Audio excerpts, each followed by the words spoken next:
आज हम एक बहुत ही दिलचस्प सफर पर निकलने वाले हैं।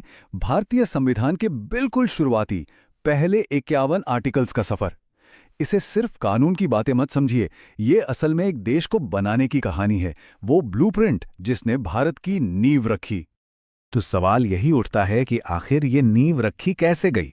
देखिए, ये कोई सूखा कानूनी दस्तावेज नहीं है, बल्कि ये एक राष्ट्र के बनने और उसकी पूरी संरचना की कहानी है। चलिए इसमें और गहराई से उतरते हैं। तो हमारी इस यात्रा का रोड मैप कुछ ऐसा रहेगा। सबसे पहले देखेंगे भारत का नक्शा, फिर जानेंगे कि नागरिक कौन है, उसके बाद आएंगे हमारे मौलिक अधिकार और फिर राज्य के क्या लक्ष्य हैं, और आखिर में इन सब को एक साथ जोड़कर देखेंगे कि ये संविधान की आत्मा कैसे बनती है। तो चलिए पहले हिस्से से शुरू करते हैं। आर्टिकल्स 1 से 4 जो इस देश का मतलब हमारे देश का फिजिकल ब्लूप्रिंट तैयार करते हैं। इसे समझने का सबसे आसान तरीका है भारत को एक बहुत बड़ा घर मान लेना। और कोई भी घर बनाने का पहला कदम क्या होता है? उसकी जमीन और उसकी बाउंड्रीज तय करना। संविधान का पार्ट 1 ठीक यही काम करता है। और देखिए सबसे कमाल की बात क्या है, हमारे संविधान बनाने वालों ने इस पूरी प्रोसेस को कितना आसान रखा। आर्टिकल 1 वो तो घर का नाम बताता है, इंडिया दैट इज भारत। फिर आता है आर्टिकल 2 जो कहता है कि संसद चाहे तो नए कमरे मतलब नए राज्य जोड़ सकती है। आर्टिकल 3 घर के अंदर का नक्शा बदलने की इजाजत देता है, किसी राज्य का नाम बदलना हो या उसकी बाउंड्री। और आर्टिकल 4 तो ये साफ कर देता है कि इन सब बदलावों के लिए कोई बहुत बड़ा कॉन्स्टिट्यूशनल अमेंडमेंट नहीं चाहिए, एक सिंपल कानून से काम हो जाएगा। कितना प्रैक्टिकल है ना। ठीक है, तो घर का नक्शा तो तैयार हो गया। अब अगला सवाल क्या होगा? यही कि भाई इस घर में रहेगा कौन। तो चलिए देखते हैं कि आर्टिकल्स 5 से 11 इस बारे में क्या कहते हैं। बिल्कुल, यही वो सवाल था जो संविधान बनाने वालों के सामने भी था।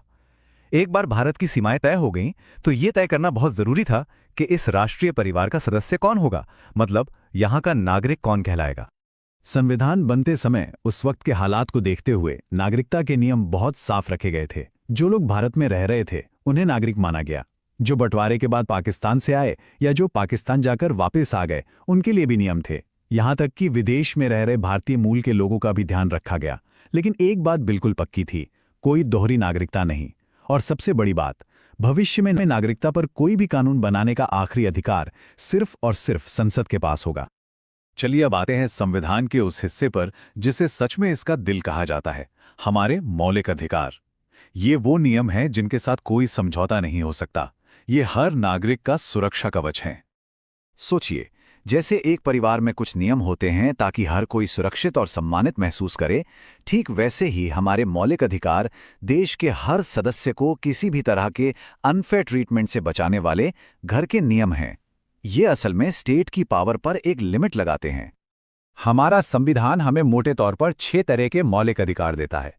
और ये सिर्फ नियम नहीं है, ये वो 6 गारंटियां हैं जो हर नागरिक के सम्मान और विकास की नींव हैं। आइए एक एक कर इन्हें देखते हैं। तो ये हैं वो 6 अधिकार।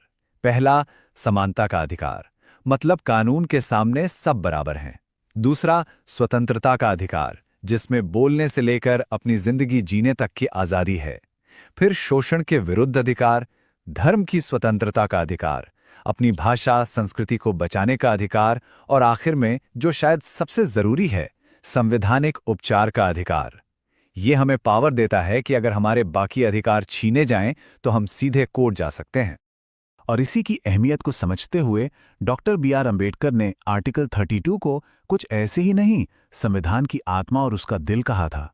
सोचिए जरा, क्यों? क्योंकि यही वो मास्टर चाबी है जो बाकी सारे अधिकारों के ताले खोलती है। अगर ये चाबी ना हो तो बाकी सारे अधिकार बस कागज पर लिखे अच्छे अच्छे शब्द बनकर रह जाएंगे। अच्छा, तो अब हमारे पास घर का नक्शा है, परिवार के सदस्य भी तय हो गए और घर के पक्के नियम भी बन गए। लेकिन कोई भी अच्छा परिवार सिर्फ नियमों से नहीं चलता, है ना? उसके कुछ सपने होते हैं, कुछ महत्वाकांक्षाएं होती हैं। तो चलिए संविधान के पार्ट 4 में जो हमें इन्हीं महत्वाकांक्षाओं का रास्ता दिखाता है। और ये महत्वाकांक्षाएं हैं राज्य के नीति निर्देशक तत्व या डायरेक्टिव प्रिंसिपल्स। ये वो साझा मूल्य हैं, वो लक्ष्य हैं जिन्हें देश को पाने की कोशिश करनी चाहिए। ये एक बेहतर भविष्य का गाइडेंस है। यहाँ पर मौलिक अधिकारों और निर्देशक तत्वों का फर्क समझना बहुत जरूरी है। ये हमारे संविधान के डिजाइन की खूबसूरती है। देखिए, मौलिक अधिकार तो कोर्ट में लागू कराए जा सकते हैं। ये बताते हैं कि सरकार क्या नहीं कर सकती। दूसरी तरफ निर्देशक तत्व कोर्ट में लागू नहीं होते, लेकिन वो सरकार को एक रास्ता दिखाते हैं कि उसे क्या करना चाहिए। ये सरकार के लिए एक नैतिक कंपस की तरह काम करते हैं। और ये लक्ष्य क्या हैं? ये एक प्रगतिशील देश का सपना दिखाते हैं, जहां सामाजिक आर्थिक न्याय हो, जहां समान काम के लिए समान वेतन मिले, जहां पर्यावरण की रक्षा हो और भारत दुनिया में शांति को बढ़ावा दे। ये वो आदर्श हैं जिनकी तरफ देश को हमेशा बढ़ते रहना है। तो इस तरह हमने अपने राष्ट्र के ब्लूप्रिंट के सारे जरूरी टुकड़ों को एक एक करके देख लिया है और अब हमारे सामने एक पूरी तस्वीर साफ हो रही है। अगर संक्षेप में कहें तो इन्हीं पहले 51 आर्टिकल्स में हमारे संविधान की असली आत्मा बसती है। आर्टिकल्स 1 से 4 ने भारत का नक्शा बनाया, 5 से 11 ने बताया कि नागरिक कौन है, 12 से 35 ने हमें हमारे मौलिक अधिकार दिए और 36 से 51 ने देश के लिए लक्ष्य तय किए। एक राष्ट्र का पूरा ब्लूप्रिंट।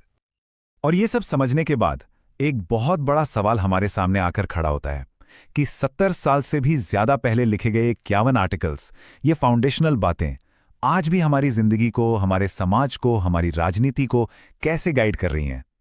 ये एक ऐसा सवाल है जो आज भी उतना ही, बल्कि शायद आज और भी ज्यादा जरूरी है।